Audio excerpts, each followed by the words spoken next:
make a chocolate meringue pie. We've already done our pie crust. Our pie crust we made homemade. We'll show you a video on how to do that later on. If you don't have a homemade pie crust, please go ahead and use a store-bought one. Make sure that you poke the holes in it and bake it, because we want it baked before we actually put the pie filling in it. In this bowl, we've got 4 egg whites. Turn this on to low, heating that up, and we're going to go ahead and put in half a teaspoon of the cream of tartar. And we're going to beat this until it begins to form a meringue. All right, our meringue is now at a soft heat stage. So we're going to add 1 teaspoon of vanilla. And slowly pour that in. And we're also going to slowly put in 1/2 a cup of sugar.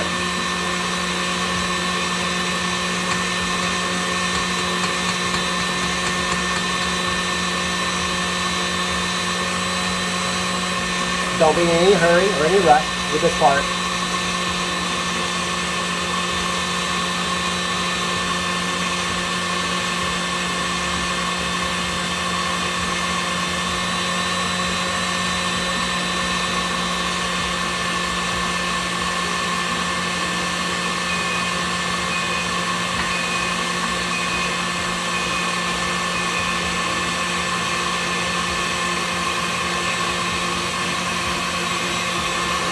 Looks like it's come to a stiff peak.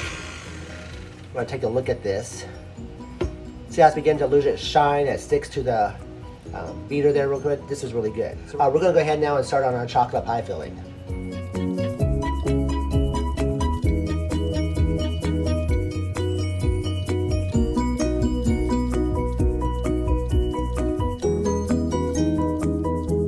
All right, now it's time to make our chocolate pudding.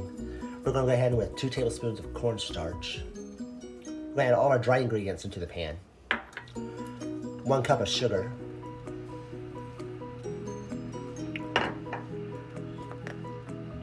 Half a cup of cocoa powder.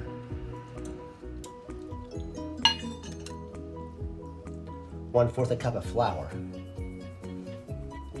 And 1/4 a teaspoon of salt.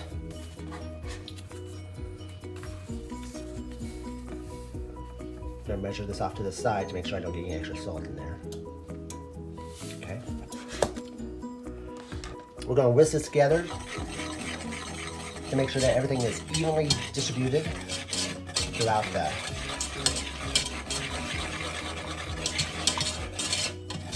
All right, that looks pretty good. Now we're going to go ahead and add 3 cups of whole milk.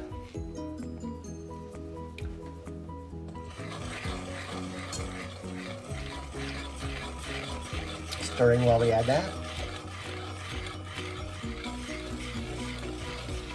All right, we're going to turn our heat on to medium, and we're going to bring this to where it's hot. And we're going to consistently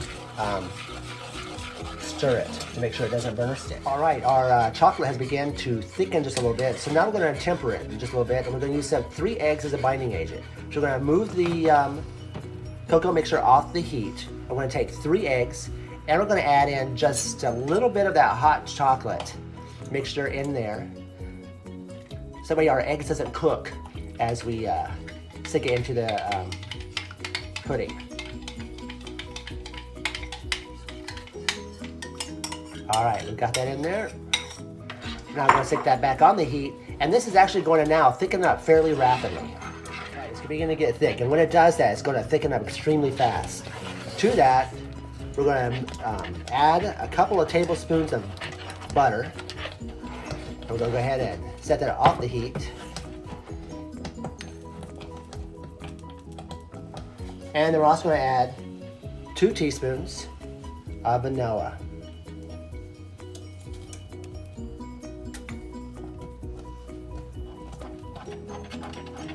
Turn off our heat. So we stir that.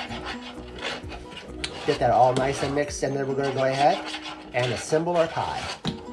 All right, we're going to take our chocolate pudding, and we're going to stick that right there in the center. We want to make sure we did our meringue early because we want the meringue to go on the pudding while it's still hot.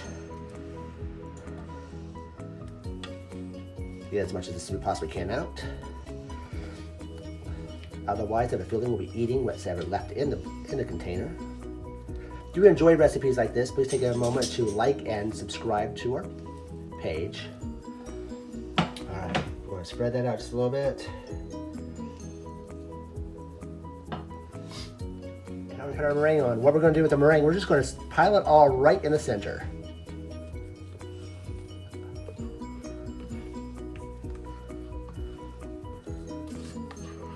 All right, and we're just going to fluff it around the edges. We're going to stick in the oven for approximately 12 to 15 minutes at 350 degrees. All right, our meringue is finished cooking. All right, carefully take this out. Look at that, nice golden color on top. We're going to let this sit out and let it cool to room temperature. If you enjoy recipes like this, like I said, please subscribe to our page, and we hope you enjoy this recipe.